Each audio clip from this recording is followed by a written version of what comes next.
조갑제 TV 시청자 여러분 안녕하십니까? 2022년 9월 19일 오후 4시입니다. 이 세상에는 처음 일어나는 일은 없다고 합니다.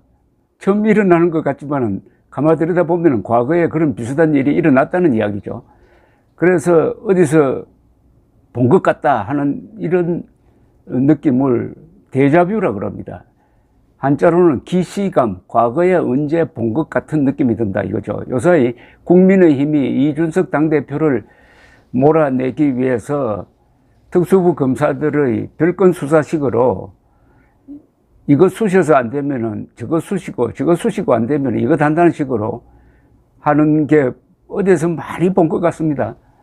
그러니까 기자 생활 제가 50년 이상 하니까 요럴 때 소용이 됩니다. 소용이 돼요. 바로 1979년 박정희 대통령이 당시 야당 총재인 김영삼 씨가 강경투쟁을 하니까 뉴욕타임스하고 인터뷰한 것을 꼬투리로 잡아가지고 사대주의자다 이래가지고 국회에서 제명을 했습니다. 무리하게 했습니다. 제명거리가 아니죠. 정치인의 정치적 발언을 꼬투리 잡아가지고 그걸 징계한다고 하면은 그때부터는 민주주의는 사라집니다. 왜냐? 정치인의 무기는 말입니다. 정치인의 무기가 칼과 총이었던 시절이 있었어요. 그때는 바로 정권을 차지하기 위해서 암살하고 쿠데타하고 혁명하고 전쟁하고 이렇게 했습니다. 그러나 이렇게 하지 말자 해가지고 선거를 통해서 정권을 바꾸자 이래 된 것 아닙니까?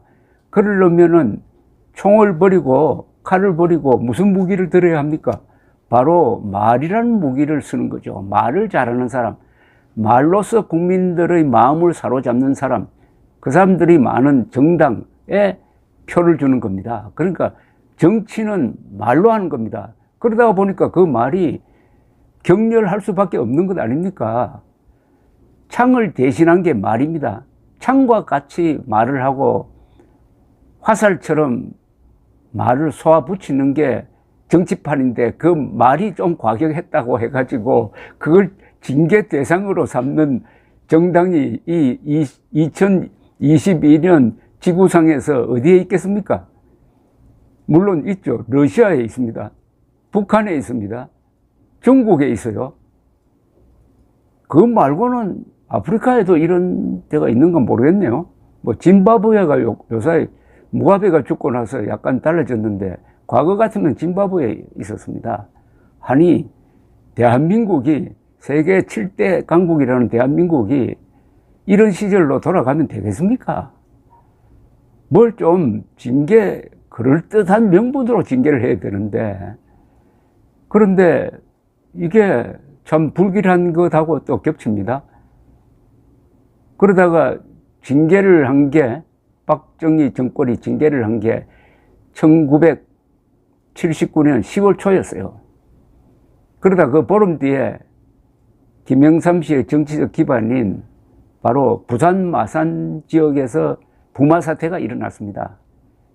부마 사태가 일어나니까 중앙정보부장 김재규가 10월 18일에 비행기를 타고 왔어요. 저도 국제신문 기자로서 한참 현장에서 취재를 하고 있었습니다. 경찰 작전차에 불을 붙이고 여기저기 화염이 치솟고 하는 그 남포동 바로 그 비슷한 시간대에 김재규가 그런 장면을 현장에서 보고 아 민심이 떠났구나 라고 생각을 했습니다. 사실은 민심이 떠난 정도는 아닌데 어쨌든 지휘관들이 전선에 와서는 안 된다는 이야기가 있습니다. 그러면 오파를 한다는 겁니다. 그 다음에 무슨 일이 일어났습니까? 바로 10월 26일 밤 7시 40분 공정동의 총성으로 확대된 것 아닙니까? 제명이 부마 사태의 함성으로 그 함성이 열흘 뒤에 총성으로 이런 일련의 과정과 요사이 이준석 몰아내는 과정이 자꾸 겹쳐 보인다는 겁니다. 겹쳐 보인다. 이준석을 몰아내는 게 이준석만을 몰아내는 건 아니잖아요. 이준석이라는 야생마, 때로는 사가지 없는 말도 하고, 그러나 사가지 없이 말은 하는데 말은 일일이 옳은 말을 한다는 것 아닙니까? 그러니까 더 화가 나는지 모르죠. 그래가지고 지금 결국 제명 쪽으로 몰고 가려고 하는데 그 뒤에 계산을 저는 안 하고 있다고 봅니다.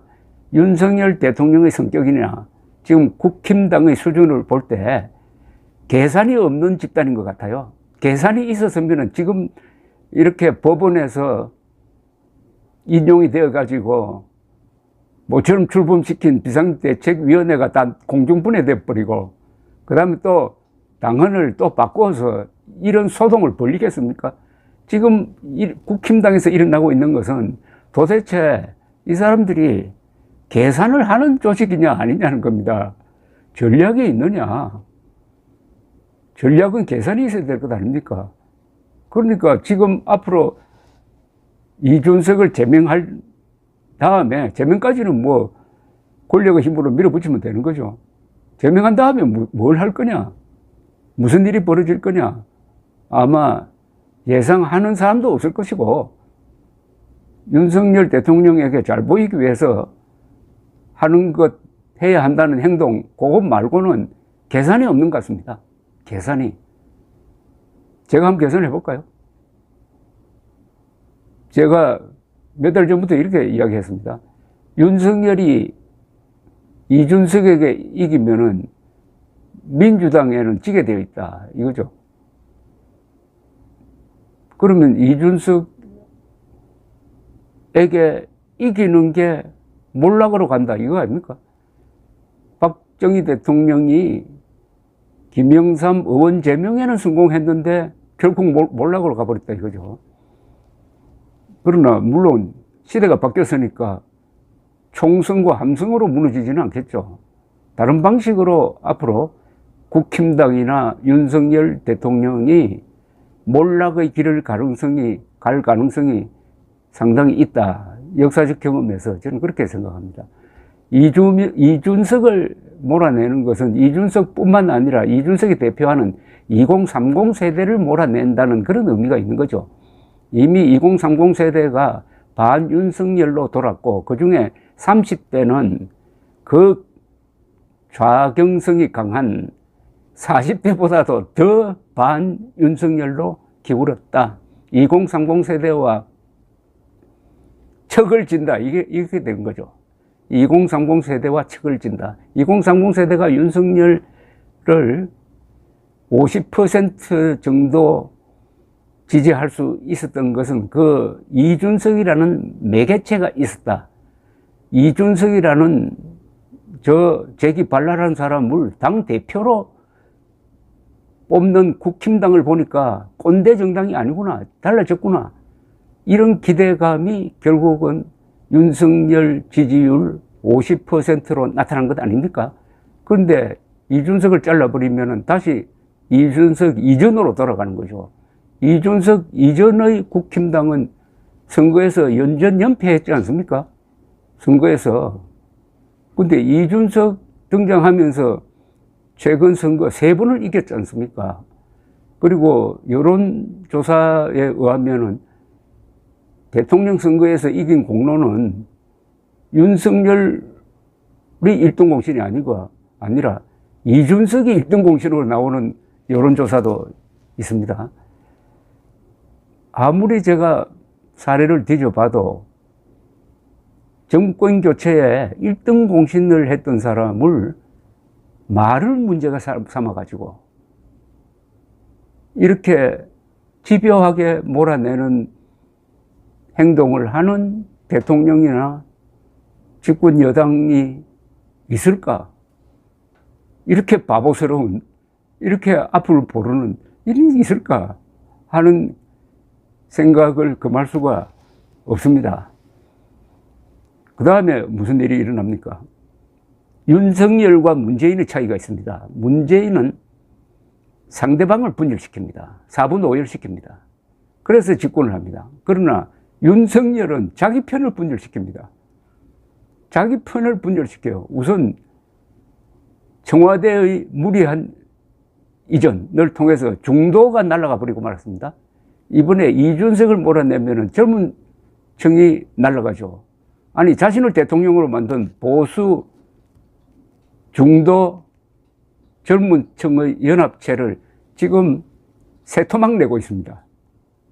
이런 예도 아마 세계 정치사에 없는 건 아니겠지만 극히 드문 것이라고 생각합니다. 극히 드물다.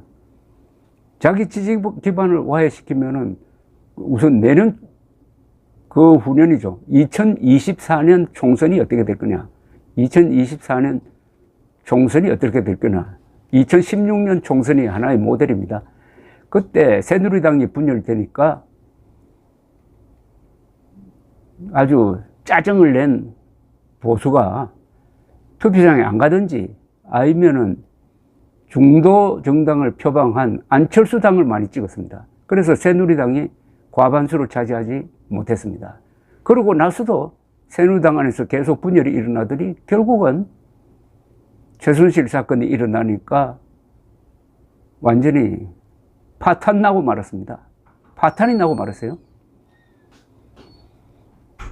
그런 전례가 2024년에 되풀이된다면 국민의힘은 제3당으로 전락하지 않을까 하는 생각이 듭니다. 그때 정당이 하나 만들어지겠죠. 이준석을 만약 몰아낸다면은, 아니, 밀려나간 이준석이 가만히 어디 절간에 들어가서 도 닦고 있겠습니까? 얼마나 이제는 막 아무런 거침없이 윤석열 비판하고 국민의힘 비판하면서 자기의 세력을 키우려고 하지 않겠습니까? 상당한 세력이 나는 모여진다고 봅니다. 그리고 물론 이재명 대표의 민주당도 저게 오래 갈 수 있겠느냐. 지금 기소된 것만 해도 이게 아주 위험한 형량이 나올 가능성이 있는데 민주당도 분열될 가능성이 있겠죠. 그 분열된 비교적 온건한 세력과 이준석 세력이 합쳐가지고 당을 하나 만들 가능성도 있는 건 아닐까요? 뭐 이런 세부적인 면에서는 뭐 여러 가지 가변성이 있지만 큰 흐름으로 본다면은 윤석열의 이준석 몰아내기는 자기 지지층 분열 공작이다. 자기 지지층을 분열시키는 것은 정치적으로는 자살입니다. 그렇게 보이는데 윤석열 대통령의 성격상 남의 말을, 이런 문제에 있어서는 남의 말을 잘 안 듣는다고 그래요. 뭐 어떤 사람, 한 사람의 말은 잘 들었는지 모르지만은 하는 행태가 청와대 무리한 이전, 국민이 반대해도 지금까지 우리 국민들 여론조사에서는 한 번도 청와대 이전을 찬성한 적이 없습니다. 모든 여론조사가 청와대 이전은 잘못되었다는 게 60% 정도 나옵니다.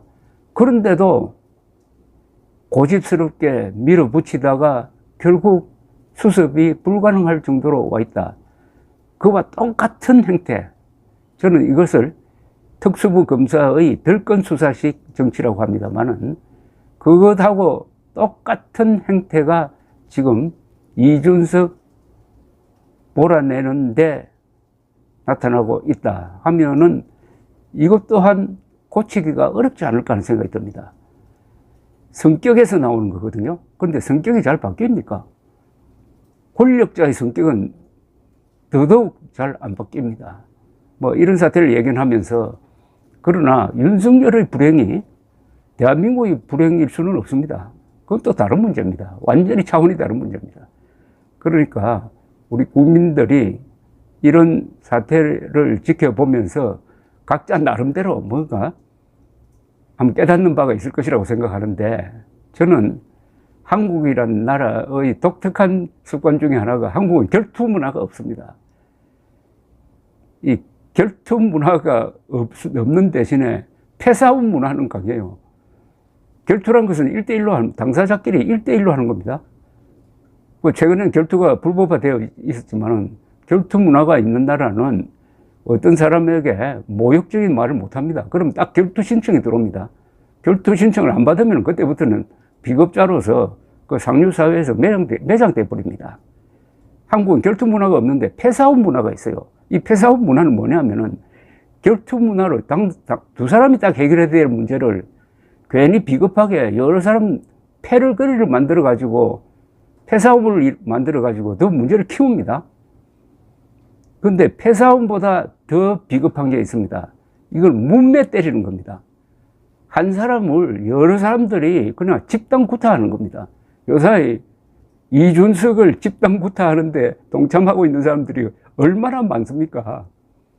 가장 비겁한 겁니다. 패싸움보다도 집단 구타가 가장 비겁한 겁니다. 이번 사태를 통해서 우리 국민들, 보수를 자처하는 사람들의 비열함, 비겁함이 동시에 드러났다는 게 아주 흥미롭습니다. 감사합니다.